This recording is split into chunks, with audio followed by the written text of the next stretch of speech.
Başlayaq Təranə müəllimədən. Bəli, buyurun işləm. Təranə müəllimə, şagirdə tapşırıq vermişik. Şagird tapşırığı təqdim etməkdən çətinlik çəkir, yəni utanır. Bu zaman nə edərik? Deməli, mən həmişə şagirdlərlə işləyirəm. Məsələn üçün, utanacaq şagirdlərlə iş aparıram həmişə. Çalışıram ki, onlar üçün dərsdə sağlam mənəvi psixoloji mühit yaradım. Və onlara başa salım ki, səhv eləməkdən qorxmasınlar. Səhv eləmək problem deyil. Yəni, hər bir səhv öyrənmənin başlanğıc hissəsi, öyrənmə prosesinin bir hissəsi kimi qəbul etsinlər onu. Bu zaman şagirdlərin utancaqlığı tədricən keçəcəkdir və bundan əlavə dərs ilinin əvvəlində mən buzqıran strategiyalarından da istifadə edirəm. Buzqıran strategiyalarından istifadə eləməkdə şagirdlər həm bir-birini daha yaxından tanıyırlar. Eyni zamanda onların utancaqlıqları keçir və müəllimlə münasibətlərində qismən də olsa çəkinməkdən elə bir azalır çəkinməklər də, belə deyək. Ona görə də məhz bu, deməli, elə dediklərimiz, sadalatlarımı elədikcə şagirdlərin utancaqlığı tədricən aradan qaldırılacaqdır və onlar sərbəst şəkildə fikirlərini ifadə etmək qabiliyyətinə malik olacaqlar. Bəli, tamamilə doğrudur. Bəs şagirdləri əməkdaşlığa necə cəlb edirsiniz? Şagirdləri əməkdaşlığa cəlb etmək üçün biz bilirik ki, əməkdaşlıqdır, ünsiyyətdir, bunlar 21-ci əsr bacarıqlardır. Onları əməkdaşlığa cəlb etmək üçün bir sıra deməli yollardan istifadə edirəm. Birinci, məsələn, onları cütlərlə işə cəlb edirəm, qruplarla işə, bütün siniflə işə cəlb edirəm. Bundan sonra, məsələn, sinif qaydalarının hazırlanmasını onlara tapşırıram ki, birlikdə həyata keçirsinlər. Bu da əməkdaşlığı inkişaf etdirər. Ondan sonra, deməli, layihə əsaslı, problem əsaslı təlim modelindən istifadə etməyə çalışaram. Şagirdləri yönəldirəm ki, belə bu sahədə fəaliyyət göstərsinlər. Belə olanda onlar arasında deməli əməkdaşlıq bacarıqları daha yüksək səviyyədə inkişaf edəcəkdir. Onlarda ünsiyyətdir, əməkdaşlıqdır, bir-birinə yardım göstərməkdir. Bu xüsusiyyətlər formalaşacaqdır. Bəli. Hansı iş üsullarından istifadə edirsiniz şagirdləri əməkdaşlıq bacarığına sövq eləmək üçün?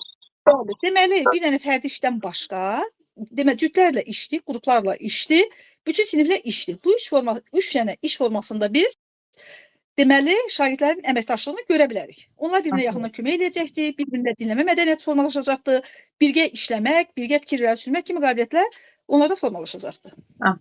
Tamamilə doğrudur. Bəs kiçik summativ qiymətləndirmə zamanı köçürmə halı baş verərsə, necə reaksiya verərsiniz? Kiçik summativ qiymətləndirmə aparan zaman birinci növbədə müəllimin öhdəsinə düşən əsas işlərdən biri şagirdlərin hamısını nəzarətdə saxlamaqdır. Yəni, müəllimin diqqətinin paylanması əsas şərtdir burada. Müəllim şagirdlərin hər birini nəzarətində saxlamalıdır. Çalışmalıdır ki, köçürmə hallarına yol verməsin. Əgər belə bir hal baş verərsə, mən sakitcə həmən köçürməyə cəhd edən şagirdə yaxınlaşaram, əlimi onun çiyninə qoyaram və yaxud ona sarı kart göstərərəm və summativ qiymətləndirmə prosesi başa çatandan sonra həmən şagirdlə fərdi söhbət apararam. Ona izah eləməyə çalışaram ki, köçürmək ona faydalı deyil. Yəni, hər bir şagird çalışmalıdır ki, özünün işini, yəni öz tapşırıqlarını yerinə yetirsin, bu ona uğurlu nəticə gətirə bilər. Yəni, köçürmə lazım olmayan, başqa şagirdlərin də deməli, iş prosesinə mane olan bir halda onu aradan qaldırmağa çalışaram. Bəli, yəni ki, şagirdlə danışmaq lazımdır ki, şagird özü köçürərsə, yəni biz onun zəif tərəfini bilməyəcəyik, düz deyilmi? Yəni, ona da dəstək ola bilməyəcəyik. Ona görə də yəni ilk öncə şagird səhv eləyəndə mühakimə etmək düzgün deyil. Niyə bu qədər yazmışsan? Səndən oxuyan olmayacaqdır. Yəni belə hallarda şagird də özünü müdafiə eləmək üçün, o danlaqdan bir növ canını qurtarmaq üçün köçürür. Bəli. Əgər biz sinifdə dəstəkləyici mühit qurarıqsa, şagird səhv eləyəndə ona dəstək olarıqsa, yol göstərəriksə, doğru vurğuladınız ki, yəni səhv etmək mədəniyyəti deyirik də buna. Yəni o səhvlər uğura aparan bir yoldur. Yolda başlanğıcdır. Bəli, tamamilə doğrudur. Yəni bu mühiti qursaq, əlbəttə ki, şagird köçürməyəcək. Tamamilə doğrudur. Bəs alt standart nədir Təranə müəllimə? Bu haqda danışa bilərik. Alt standart, deməli, təhsil alanlar, yəni şagirdlərin bilik və bacarıq səviyyəsinə dövlət tərəfindən qoyulan minimal tələbdir. Yəni, alt standart, deməli, eyni zamanda müəllimə dərs prosesinin, deməli, gündəlik planlaşmanı həyata keçirməkdə bir növ dayaq rolunu oynayan bir, deməli, strukturdur da, belə deyək. Alt standartın bir neçə funksiyası vardır. Biz bunlardan sadalaya bilərik, 4 əsas funksiyanı sadalaya bilərik. Birinci, dərsin, deməli, təlim nəticələrinin, dərsin məqsədinin müəyyən olunmasında alt standart mühüm rol oynayır. İkinci, təlim strategiyalarının düzgün seçilməsi üçün əsas zəmin yaradır. Yəni biz bilirik ki, dərs prosesində hansı iş formasından, hansı iş üsulundan istifadə edəcəyimiz, hansı resurslardan istifadə edəcəyimiz məhz alt standartda əsasən reallaşır. Ondan sonra deməli qiymətləndirmə meyarlarının müəyyən olunmasında deməli alt standart mühüm rol oynayır. Eyni zamanda bundan başqa da biz eyni zamanda interaktivlik, yəni fənlər arası həm daxili inteqrasiyanın həyata keçirilməsi də alt standartın köməyi ilə həyata keçirilir. Alt standart biz demişdik ki, təlim məqsədlərini biz müasir kurikulumda demişdik ki, alt standartın özünü də biz kiçik həcmdə olan alt standartı təlim məqsədi kimi götürə bilərik. Deməli 4 bu əsas funksiyanı yerinə yetirir və strukturuna görə alt standart 2 əsas hissədən, deməli bilik və fəaliyyət hissəsindən ibarətdir. Bilik hissəsində biz nəyə nəzərdə tuturuq? Bilik şagirdə öyrədiləcəyimiz hissədir. Yəni alt standart onu təyin edir ki, şagird nə öyrənəcəkdir və eyni zamanda fəaliyyət hissəsində həm öyrəndiyini necə tətbiq edəcəkdir. Bilik hissəsi biz bilirik ki, biliyin 4 dənə növü vardır. Birincisi deməli faktoloji bilikdir, ikincisi konseptual bilikdir, üçüncüsü proseduraldır, dördüncüsü metakognitiv bilikdir. Fəaliyyət hissəsi də biz dedik ki, 3 əsas hissəyə bölünür. İdrakidir, ünsiyyətdir, psixomotor olmaqla bu da 3 hissəyə bölünür ki, bunlar da alt standartdan əsas tərkib hissələrdir. Alt standart eyni zamanda biz onu da qeyd etməliyik ki, sinifdən sinifə keçdikcə dinamikdir, dəyişəndir və əsasən biz əsas standartdan da burada deyirik ki, onun fərqli cəhətlərini qeyd edə bilərik ki, əsas standart deyirik ki, təlim nəticələrinin məzmun xətti üzrə ümumi şəkildə ifadə edir. Amma alt standart onu ayrı-ayrı hissələrə ayırır, daha da aydınlaşdırır, deməli izah edir və sinifə dəyişərək deməli məzmunun deməli yüksələn deməli şagird xəttlə inkişafını bir növ təmin edir. Bax bunları biz əsas götürə bilərik. Alt standartın deməli funksiyalarında bunları biz nəzərdə tuta bilərik. Bəli, tamamilə doğrudur. Bir alt standart dəyişir. Sinifdən sinifə keçdikcə dəyişir. Məzmun etibarı ilə də dəyişir, Təranə müəllimə. Məzmun getdikcə dedik ki, dinamik elə bir dəyişir, yüksələn xəttlər, şagird xəttlə inkişaf edir. Yəni aşağı sinifdə deyək ki, sadə şəkildə olan məzmun. Yuxarı sinifə gəldikcə alt standart dəyişir, daha mürəkkəbləşir. Məsələn biz deyək ki, sadə hüceyrəvi quruluş keçirdirsə, yuxarı sinifə gəldikcə toxuma keçəcəyik, orqan səviyyəsini keçəcəyik də belə. Bəli, tamamilə doğrudur. Yəni məzmun dəyişmir, sadəcə dərinləşir, inkişaf edir. Tamamilə doğrudur. Bəli, Təranə müəllimə çox sağ olun, çox gözəl, əla. Çox sağ olun, minnətdarım. Sağ olun. Sonra Günel müəllimə. Bəli, müəllimə, buyurun. Günel müəllimə, düşünmə və gözləmə vaxtı nə üçün verilməlidir şagirdə? Deməli, müəllimə, şagirdlərə sual verildikdən sonra düşünmə və gözləmə vaxtının tanınması sadəcə bir dərs texnikası deyil. Şagirdin şəxsiyyət və düşünmə inkişafına birbaşa təsir edən konseptual bir yanaşmadır. Düşünmə vaxtı vermək, məsəl üçün 10 dəqiqə, 30 dəqiqə, üzr istəyirəm, 10-30 saniyə arası müddəti verilməlidir ki, şagird daha yaxşı düşünsün, daha, yəni tələsik cavab verməsin də, fikirləşsin. Açıq düşüncənin tam mərkəzində dayanır da bu. Yəni hətta 1 dəqiqəyə qədər də yəni uzanıla bilər bu. Nədən asılıdır bu? Müddətin verilməsi. Bəli. Sualın çətinlik səviyyəsindən asılıdır, düz deyilmi? Qısa deyilməsin də, yəni bəli, xeyir deyilməsin. Yəni uzun araşdırılmış, mürəkkəb cümlələrdən istifadə etməklə şagird cavablandırma münasibətini bildirməkdə daha həvəsli olur belə olduqda. Bəli, yəni düşünən zaman insanın təfəkkürü fəaliyyətə keçir. Yəni tənqidi təfəkkürü inkişaf olur. İstər tənqidi, istər yaradıcı, istər məntiqi, istər abstrakt olsun, praktik olsun, produktiv olsun. Yəni düşünmədən bu təfəkkür heç vaxt işə düşməz. İnsan düşünən zaman onun fəaliyyət, deməli, idraki artıq fəaliyyət göstərir. Ona görə də biz şagirdi düşündürməliyik. Düşünən zamanda insana vaxt lazımdır. Yəni 1 saniyənin içərisində, 2 saniyənin içərisində insan nə düşünə bilər ki? Yəni şagirddə də açıq düşüncə tərzi ona görə formalaşır ki, düşünmə vaxtı verəndə. Yəni şagird deyir ki, mən düşünən zaman bu problemi həll edə bilirəm.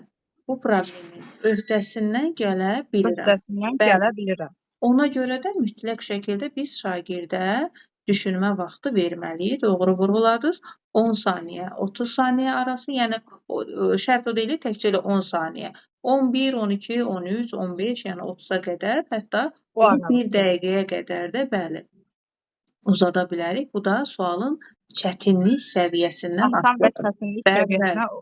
Tamamilə doğrudur. Yəni mən faktoloji suala deyək ki, durub 35 saniyə verə bilmərəm də vaxt, düz deyilmi?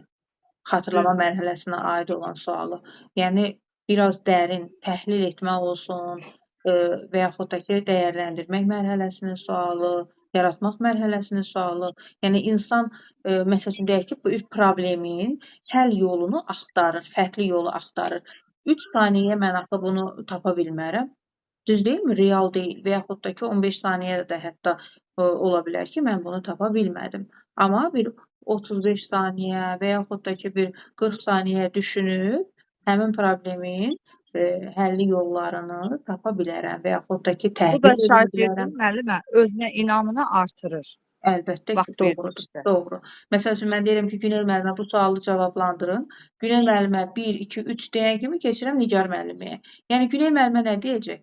Kurikulum mənlik deyil və yaxud da ki, müsahibə suallarının cavablandırılması mənlik deyil. Mən bu sualları cavablandıra Mən bilmirəm. bacarmaram. Ay, sağ ol. Fikri yaradacaq. Tamamilə doğrudur. Yəni şagird qapalı düşüncə tərzinə gedəcəkdir. Doğru.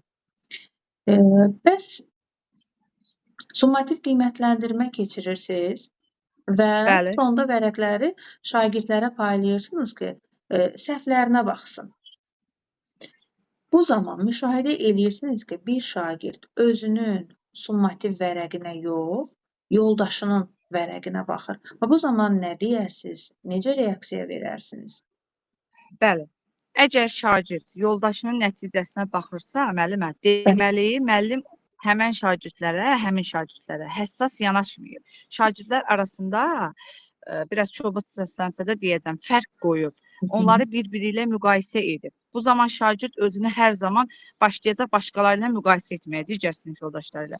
Bir növ özü olmur da, bütün həyatı boyu başqaları kimi olmaq istəyəcək. Özgüvən hissin qıracaq. Müəllim belə hala yol verməməlidir. Yəni hər bir müəllim içi özüm qarşılıq. Belə bir hala biz yol verməməliyik. Əgər belə hal baş verərsə, məsələn mən şagirdlərimlə fərdi şəkildə danışaram. Onlara bildirərəm ki, yoldaşının işinə baxmaqla sənə heç bir nəsə xeyir, nəticə qazandırmayacaq. Əksinə sən geri qalacaqsan. Öz işinə bax ki, güclü və zəif tərəf. Mən bu vərəqi paylaşmışam ki, öz işinə bax gör, harda zəifliyin var, harda güclü nəticən var. Onları araşdır, onlar üzərində dayan. İnsan da daim öz üzərində çalışmalıdır. Özünün əvvəlki vəziyyəti ilə müqayisə etməli və belə nəticəyə gəlirik ki, mən əvvəl necə idim, indi necəyəm, öz inkişafım üçün nələr etməliyəm, belə bir düşüncədə olmalıdır. Bəli, tamamilə doğrudur. Yəni müqayisə ediriksə ümumiyyətlə, insanın o beynində travma qalır ömürlük. Həm qarşı tərəfə o müqayisə edildiyi şagirdə necə deyim, bir növ nifrət də eləyir, xoşu gəlmir, aralarında konflikt də olur, düz deyilmi? Ona görə də Bəli. və ömür boyu da başlayır həmin insanlarla özünü müqayisə eləməyə. Heç vaxt özü olmur. Ümumiyyətlə hər birimiz də beləyik də, düz deyilmi? Yəni insan çalışmalıdır ki, özünün fəaliyyətinə köklənsin, öz yolu ilə davam eləsin, özündəki səhvləri görsün, o səhvi düzəltsin, özünü inkişaf elətdirsin. Mən kiminsə uğuruna baxıramsa, bir növ həsəd aparıramsa, onun kimi olmaq istəyirəmsə, heç vaxt özüm olmayacam. Hələ özüm o bir balaca uğur qazanacaydımsa, o da əlimdən çıxıb gedəcəkdir. Ona görə də çalışmaq lazımdır ki, özümüzə yönələk. Özümüzün səhvlərimizi görək, özümüzün doğrularımızla qürur duyaq. Yəni özümüzü inkişaf elətdirək bir növ bu cür. Yəni o da Bəli. təməldən, kökdən başlayır. İstəyir ailədə, deyirik xalqın uşağı. Filan kəsin uşağı yaxşı oxuyur, sən yaxşı oxumursan. Filan kəs belədir, sən belə deyilsən. Yəni Düzdür. istər-istəməz bəli uşaq o özgüvən hissi də qırılır. Bir növ qapalı düşüncə tərzinə keçir. Yəni bir insana deyək ki, xarakteri yaxşı olmayan bir insana bir 21 gün desək ki, səndən yaxşısı yoxdur, o yaxşı olacaq, düz deyilmi? Və yaxud da ki, bir yaxşıya bir 21 gün davamlı olaraq deyək ki, sən pissən, deyəcək, hə, mən pisəm. Ona görə də çalışmaq lazımdır ki, düzgün yönəldək şagirdi və həmin anda da görürük ki, uşaq yoldaşına baxır, yəni anında qayda pozuntusudur da bu, düz deyilmi? Müdaxilə Düzdür. eləmək lazımdır. Digər şagirdlərə məsəl üçün mane olmadan və yaxud da ki, biruzə vermədən sakitcə yaxınlaşmaq lazımdır. O qayda pozuntusunu aradan qaldıraq ki, həmin an uşaq özünün tapşırığına baxsın. Sonra da fərdi şəkildə yenə danışmaq lazımdır ki, yəni başqasına baxmaq sənə heç nə vermir. Özümüzün səhvlərimizi görsək, onu düzəldəcəyik. Summativ qiymətləndirmədən sonra onsuz da biz təhlil eləyirik də, təhlil aparırıq. Hətta bəli, bir dərsimizi də buna ayıra bilərik. 1-45 dəqiqəni də summativ qiymətləndirmənin təhlilinə ayıra bilərik. Sonra Günel müəllimə, Bəli. deməli, şagirdlərə araşdırma vermişik. Valideyn narazılıq edir ki, bizdə internet yoxdur. Niyə uşağa bu cür tapşırıq verirsiniz? Və bu zaman nə edərik, nə deyərik? Bəli. Deməli, müəllimə, ilk növbədə valideyni diqqətlə dinləyərəm, səbirlə, təmkinlə və onun narahatlığını anladığımı valideynə hiss elətdirərəm, bildirərəm. Və valideynə izah edirəm ki, məqsədim şagirdi çətinliyə salmaq deyil, əksinə ona müstəqil, gələcəkdə müstəqil tədqiqatçı kimi tənqidi təfəkkürünün bacarığını formalaşdırmaq məqsədim var bu şagirdə. Və valideynə bildirərəm ki, bu cür yanlış anlaşmaların yaşamaması üçün tapşırığı verərkən mən valideyn şagirdimə araşdırma mənbələri haqqında əvvəlcədən aydın məlumat verirəm. Yəni sən təkcə gedib internetdən axtarma bunu. Sən get bunu kitabxanadan, kitablardan götür, nə bilim, digər fən müəllimləri ilə əlaqə qur, evdə yaşlı nənə, baba varsa, əmi, dayı, ailə üzvləri ilə müsahibə aparmaqla, onların təcrübəsindən fokuslanmaqla sən bu tapşırığı, nə bilim, həyata baxmaqla, yəni belə onları həll edə bilərsən. Belə başa salıram. Aha, bəli. Gedib sən sosial şəbəkələrdən, nə bilim, internetdən, hansısa veb-saytdan kopyalayıb götürüb mənə gəlmə. Onsuz da mən o interneti, veb-saytı bilirəm də, araşdıram, müəllimiyəm, baxıram, məlumatlıyam. Sən onu kopyalamaqla məni nə aldatmaq kimi, nə özünü, yəni dağa daşa çıxartmaq olmaz da, şagirdə bunu başa salıram. Bəli, yəni ki, şagirdlər bəzən araşdırma verir, gedir uşaq kopyalayır, gətirir, düz deyilmi? Yəni bu araşdırma deyil ki, eyni bir mənbə ilə kifayətlənmək də düz deyil. Yəni biz yəqin ki, o sertifikasiya imtahanından yadımızda qalıb test mərhələsinə hazırlaşanda məntiq xətaları var, həddindən artıq ümumiləşdirmə. Yəni mən bir mənbədən aldığım informasiyanı doğru qəbul edirəmsə, yəni burada məntiq xətasına yol verirəm. Düzdür. Yəni tapşırığı verərsən, şagirdin fərdi imkanlarını nəzərə alıram da. Yəni bu fərdi şəkildə qəbul edirəm bunları. Bəli, ilkin, yəni mərhələdə bunu bu cür cavab Ona görə də onların öhdəsinə buraxıram. Bəli, şagirdlərin bərabər imkanlar ümumiyyətlə gözlənilməlidir. Hər bir şagirdin o maddi texniki imkanları nəzərə alınmalıdır. Seçim imkanı vermək lazımdır şagirdə. Yəni bu da bərabər imkanların yaradılmasıdır. Kitabxana ola bilər sizin vurğuladığınız kimi. Bu, məsəl üçün, yaşlı insanlar ola bilər, fən müəllimləri ola bilər, digər resurslar da ola bilər. Yəni ki, bunu qeyd eləyirik. Şagirdə hansı uyğundursa, yəni onu seçə bilər. Bayaq da qeyd elədiyim kimi, yenə o informasiya savadlılığı formalaşır o araşdırma zamanı şagirddə. Tənqidi təfəkkür, müstəqil öyrənmə bacarıqları formalaşır. Yəni şagird bir mənbədən aldığı informasiya ilə kifayətlənmir.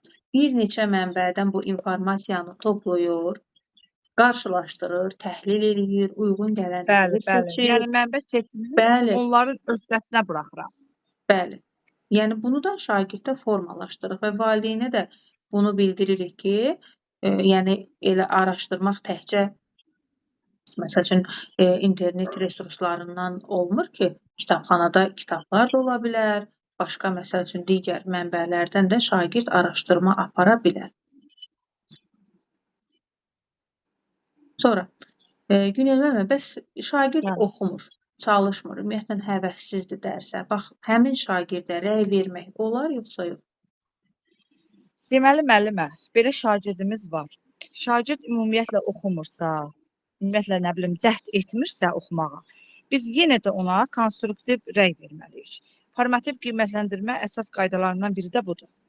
Şagird prosesdə harada olursa olsun, yəni məsəl üçün 0 səviyyədədir də, hə, yenə biz buna rəksiz saxlaya bilmərik. Deyə bilmərik ki, sən tənbəlsən, oxumursan, belə deyib keçə bilmərik. Bu daha da həmən şagirdi mənə elə gəlir ki, təhsildən uzaqlaşdırma vermək sayılır. Biz buna çalışmalıyıq, konstruktiv rəy verməliyik. Bu gün məsəl üçün tapşırığı yerinə yetirmədiyini görürəm. Tapşırıq verir müəllimə. Yenə də ruhdan salmır. Konstruktiv rəyin belə verir. Bu gün tapşırığı yerinə yetirmədiyini görürəm. Lakin sənin bu mövzunu dərk etmək potensialın var. Gəl onda belə eləyək. Növbəti dərs tam tapşırığı deyil, gücün çatan qədər. Məsəl üçün birinci suala qədər hazırla, ikinci suala qədər hazırla, çalış. Çətinlik çəkdiyin hissələrdə biz müəllim şagird bir yerdə bunun öhdəsindən gələrik. Belə rəylər verməklə, yəni biz rəy verməliyik. Bütün dərsə pasiv oturdun, heç bir suala cavab verməliyik. Belə cobud anlayışdan istifadə etməməliyik. Deməliyik ki, məsələn, bu gün dərs prosesində fəaliyyətsiz qaldığını müşahidə etdim. Lakin sənin fikirlərin mənim üçün dəyərlidir. Artıq şagird fokuslanır ki, mütləq şəkildə mən nəsə oradan oxumalıyam. Həvəs yaranır. Növbəti dərsdə heç olmasa yoldaşlarının səsləndirdiyi bir neçə fikri öz münasibətini bildirməyi səndən gözləyirəm. O da şagirdə ruh verir, həvəs verir, təhsilə daha da yaxınlaşmaq verir. Sonra mövzudan heç xəbərin yoxdur, nə bilim, çünki sən kitabın üzünü belə açmamısan, belə olmaz, belə demək olmaz. Konstruktiv rəy şəklində belə deyə bilərəm ki, həmən fikrə. Mövzu ilə tanış olmadığını mən də görürəm. Deyir, göz namərddir, əl mərddir. Həm həcmi, gözünü qorxutmasın. İlk baxışda sənə çətin gələ bilər.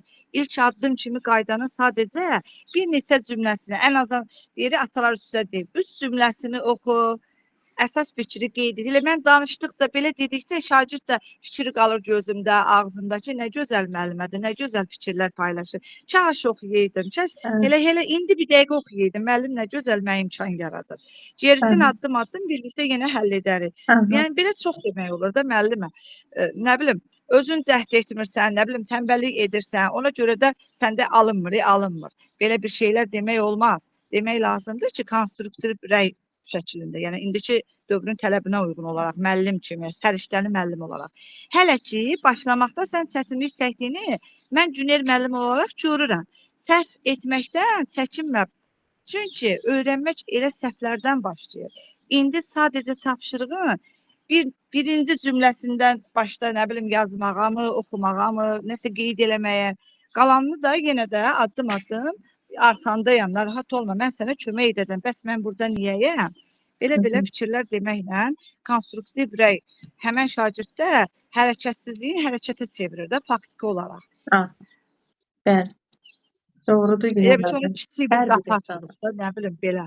Bəli, hər bir şagirdimizə istəyir çalışan olsun, istəyir biraz, məsəl üçün, potensialı zəif olsun, şagird harda olursa olsun, ona rəy vermək lazımdır. Hətta motivə edici rəy də vermək lazımdır ki, mən sənə inanıram, güvənirəm, mən inanıram ki, sən bunun öhdəsindən gələcəksən. Və bu motivə edici rəydir. Həm də pedaqoji prosesin təşkili prinsipindən dəstəkləyici mühitin yaradılmasıdır. Yəni, müəllim hər zaman şagirdin yanında olduğunu bildirirsə, yəni ona bir güvən verirsə, əlbəttə ki, şagirdini hər tərəfli dəstəkləyir. Yəni, buna da biz əməl etməliyik. Çox sağ olun, Günel müəllimə. Bəli. Çox sağ olun. Siz sağ olun. Nitqimizdə qeyd elədim, nə bilim sözlərindən istifadə elədik. Bax, nə bilim, bir də uje. Bax, çalışıb bunu nitqimizdən çıxarıq. Yaxşımı? Amma belə ümumi cavabımız çox yaxşıdır. Sağ olun, yaxşı. Sağ olun. Sonra İranə müəllimə. Bəli, müəllimə, buyurun. Axşamınız xeyir. Axşamınız xeyir. İranə müəllimə. Bəli. Müəllimin şagirdə münasibəti necə olmalıdır? Deməli, müəllim-şagird münasibəti bu münasibətdə ilk növbədə humanist dəyərlərə, qarşılıqlı hörmətə və empatik yanaşmaya söykənməlidir. Yəni müəllim sinifə daxil olanda qarşısında yalnız bilik verməli olduğu bir obyekti deyil, emosiyaları, qayğıları, fərdi xarakteri ilə daxili, yəni uşaqlarda necə deyim, daxili qayğı, müstəqil bir şəxsiyyəti görməlidirlər də şagirdlər.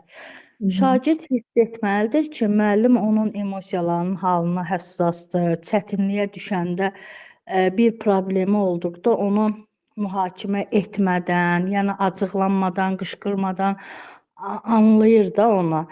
Yəni buradan bu dost məsələsinə gəlib çıxırıq. Müəllim şagirdlə yəni dost ola bilərmi? Xeyr, heç vaxt elə olmamalıdır. Yəni şagirdinə öz övladı kimi münasibət bəsləyə bilər. Ancaq ki, dost kimi heç vaxt dost olmamalıdır. Bu gətirib müəllimin pedaqoji nüfuzunu aşağıda sala bilər. Sonra sinifdə nizam-intizam saxlamaq mürəkkəbləşər. Artıq dost olarsa, uşaq deyəcək ki, hə, nə istəyirəmsə eləyim də.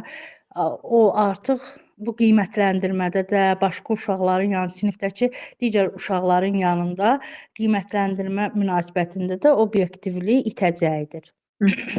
Burada mükəmməl müəllim-şagird münasibəti dedikdə şagirdin daxili dünyasını anlayacaq qədər həssas və səmimi, lakin onun şəxsiyyət kimi inkişafına, nizam-intizamını təmin edəcək qədər peşəkar və məsafəli olan münasibətdir.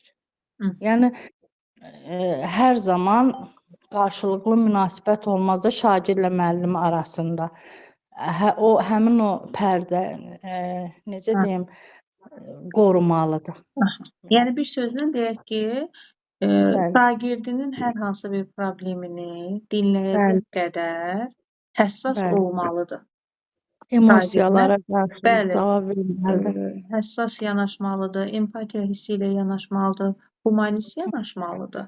Amma yenə də arada çərçivə, məsafə saxlamalıdır. Hər kəs özünün, o hərəkətinin sərhəddini bilsə daha yaxşı olur. Gözləməlidir. Doğrudur. Yəni bu da heç də müəllimin şagirdlə dost olması anlamına gəlmir. Çünki biz dostumuzla yəni istədiyimiz deyək ki, mövzuda söhbət apara bilərik. Bəli. İstəsək müraciət eləyə bilərik.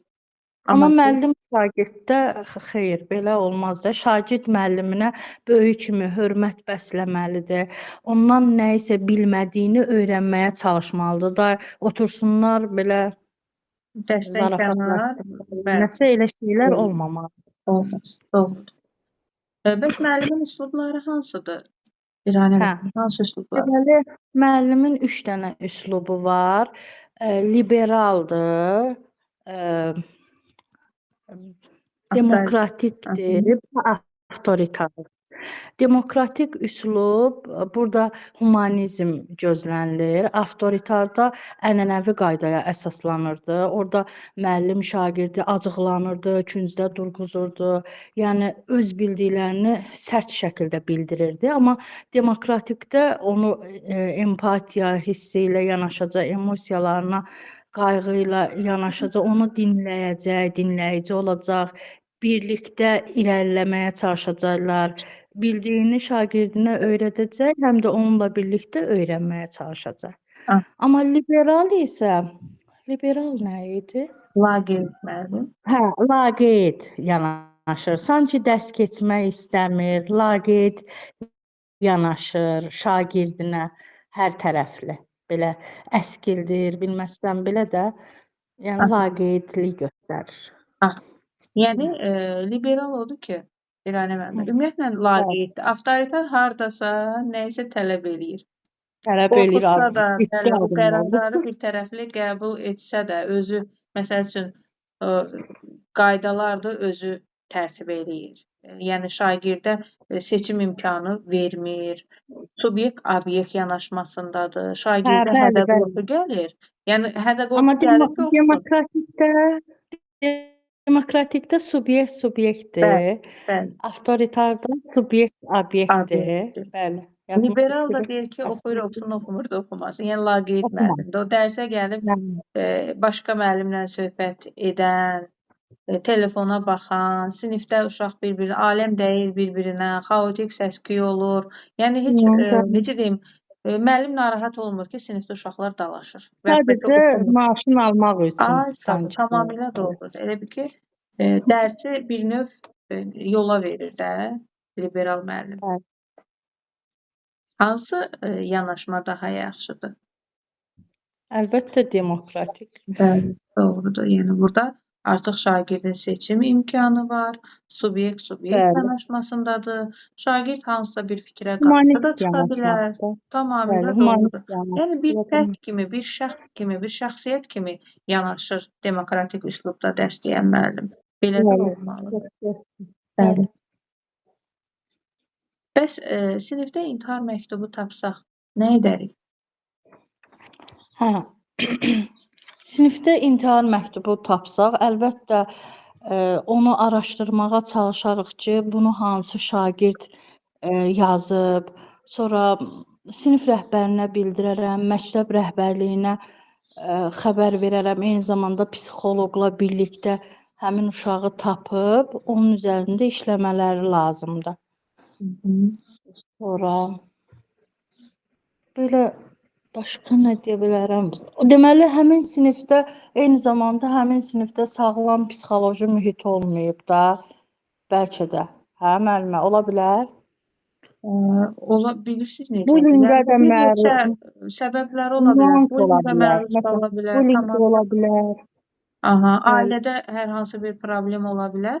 Ona görə də mütləq şəkildə bunu tapmalıyıq. O məktuba Bəli. yəni şagirdin xəttinə görə bilərik ki, bunu kim yazıbdı və yaxud da ki, əlavə nəsə yazdıra da bilərik ki, xəttdən tapaq şagird, amma dərhal Bir də həmin şagirdi də göz önündə saxlamağa tapıb, göz önündə saxlayarıq, nəzarət eləyərik, məktəb rəhbərliyinə bildirərəm, sonra psixoloq üzərində işləməsini tələb edərəm.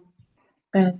Konfessiya, məxfilik qoruya, eyni zamanda məxfilik qorunmalıdır da. Yəni çərçivəsində valideynlərlə əlaqə saxlanılar, şagirdin təcili peşəkar psixoloji dəstək almasını tələb edərəm. Çünki o biri uşaqları da yönləndirə bilər də belə pis şeylərə. Yəni gecikə bilərik də. Buna görə də yəni burada Bəli. biz özümüzün tək başına həll edəcəyimiz bir problem Xeyr. deyil. Ona görə də məktəb rəhbərliyidir, psixoloqdur, valideyndir. Yəni hər birimiz birləşərək yəni bu problemin öhdəsindən gəlməyə çalışmalıyıq. Doğrudur. Bəli. Belə İranə müəllimə çox sağ olun. Təşəkkür edirəm. Sonra Nigar müəllim. Bəli.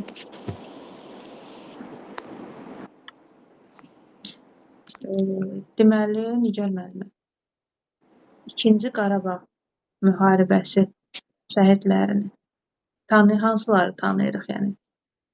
Bəli. 44 illik müharibə şəhidləri. Aha, bəli. 27 sentyabr 10 noyabra qədər davam edən Vətən müharibəsi şəhidləri. Cəbrayıl Dövlətzadəni deyə bilərəm, Xudayar Yusifzadə, Şükür Həmidov milli qəhrəman. Düzdür, Şükür Həmidov 2016 aprel döyüşləri zamanı milli qəhrəman adı almışdı. Ancaq şəhid olması Vətən müharibəsində Qubadlının azadlığı uğrulu zamanı baş verdi. Əlavə olaraq da elə Tərtər rayonundan, öz rayonumuzdan Anar İsaxlı var, Yasən Mehdiyev var. Bizim məktəbin şagirdi, həm də elə mənim də şagirdim olub, Xəyal Aslanov, onların adını demək olar. Aha, bəli. Kifayətdir bu qədər. Bəli, əlbəttə ki, Allah bütün şəhidlərimizə rəhmət eləsin. Amin. Bəs Azərbaycanın quru sərhədləri hansılardır? Bəli, Azərbaycan quru sərhədləri şimaldan Rusiya Federasiyasıdır. Qərbdən Ermənistan, cənub və cənub-qərbdən İran, şimal-qərbdən Gürcüstan, bir də qərb hissədə Naxçıvanla Türkiyə ilə sərhədimiz var. Şərq hissədə bütövlükdə Xəzər dənizi. Nigar müəllimə, fənnimizin məzmun xəttləri hansılardır? Aha. Tarix fənninin məzmun xəttləri, tarix, zaman, məkan, indi o birləşdirilib 2024-cü illə. Zaman, məkan, dövlət, şəxsiyyət, mədəniyyət. Aha, bəli, doğrudur. Üçüncü məzmun xətti hansıdır? İndi burada biz hansı ilə deməliyik onu? Yenidə. Yeni ilə yoxsa? Yenidə hansıdır, köhnədə? İkisini də deyə bilərik, fərq elə. Hə, köhnə ilə dövlət götürülür də. Aha. Aha. Yenidə də Şəxsiyyət. hə, bəli, Üçüncüsü şəxsiyyət götürülür. bəli, doğrudur. Differensial yanaşma nədir, Nigar müəllimə? Differensial yanaşma şagirdlərə fərdi yanaşmadır. Hər bir şagirdə ayrı-ayrıqda fərdi yanaşma. Aha. Hər bir şagird üçün başqa, yəni fərqli dərs təşkil etmək, yoxsa eyni dərsin tərkibində şagirdləri? Xeyr, eyni dərsin tərkibində müxtəlif öyrənmə qabiliyyəti olan şagirdlərə fərdi yanaşma. Aha. Nə zaman differensial yanaşırıq? Yəni nədən sonra şagirdimizə differensial yanaşa bilərik? Dərsin gedişi zamanı qiymətləndirməyə əsasən, diaqnostik qiymətləndirmədən sonra şagirdlərin öyrənmə bacarıqlarına uyğun olaraq onlara fərdi yanaşa bilərik. Aha, bəli. Nələr nəzərə alınır deməli differensial yanaşmada? Differensial yanaşmada şagirdin öyrənmə, dərk etmə qabiliyyəti, tənqidi təfəkkürü, sonra fikir bildirmə, necə deyim? Hə, yəni 3 əsas şərtimiz var idi. Öyrənmə tərzləri, Aha, bəli, hazırlıq öyrənmə səviyyəsi, tərzi. bunu dedik, diaqnostik qiymətləndirmədən sonra artıq bilirik ki, şagirdimizin hazırlıq səviyyəsi hansı Bəli. dərəcədədir. Mhm. Bir də şagirdin maraqları nəzərə Maraqları, bəli, maraqları onu yadıma salmağa çalışıram. Bəli.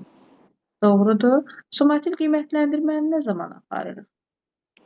Summativ qiymətləndirmə bölmənin sonunda keçirilir. Aha. Bölmə Bir ortası bölmənin sonunda. həyata keçirə bilərikmi? Bölmə ortası 3 dərsdən sonra keçirilə bilər. Aha. Yəni əgər bölməmiz böyükdürsə, Bəli, böyükdürsə 3 dərsdən sonra keçirilə bilər. tamamilə doğrudur. Çox sağ olun Nigar müəllimə. Siz sağ olun.